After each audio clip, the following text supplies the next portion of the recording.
A Crow in the House by Ruskin Bond. Read a story about a naughty crow. Once, a young crow had fallen from his nest. He was fluttering about on the road, so I brought him home. He was in a sorry condition. His beak was open, and his head was drooping.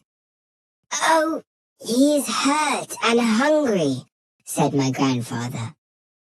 We fed the crow with great difficulty. My grandfather opened his beak gently with a pencil. Then, very slowly, he fed him milk from a dropper.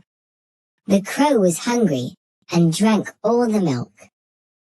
His health was becoming better.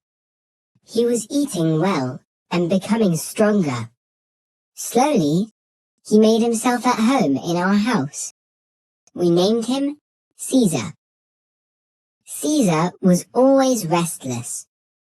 He would hop about on the table or empty a matchbox of its contents. Sometimes, he would tear the daily paper into small pieces. He was really naughty. My grandmother said, "Can't you keep him in a cage? He's such a naughty fellow." We tried putting Caesar in a cage, but he got very angry, so we let him move around the house. In time, Caesar learned to talk a little, as ravens sometimes do, in a cracked, throaty voice.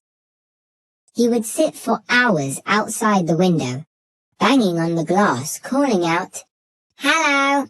Hello!" He seemed to recognize the click of the gate when I came home from school, and would come to the door with a hop, skip, and a jump to say, "Hello! Hello!"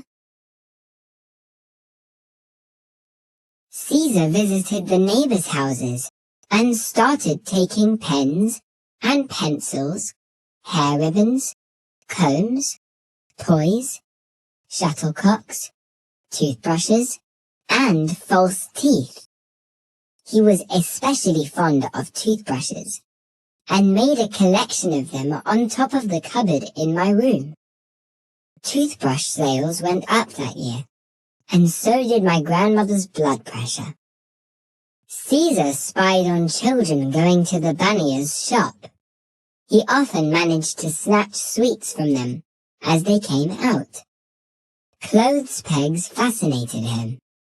Neighbors would return from the bazaar to find their washing lying in the mud and no sign of the pegs. Caesar made a collection of these clothes pegs on top of the cupboard.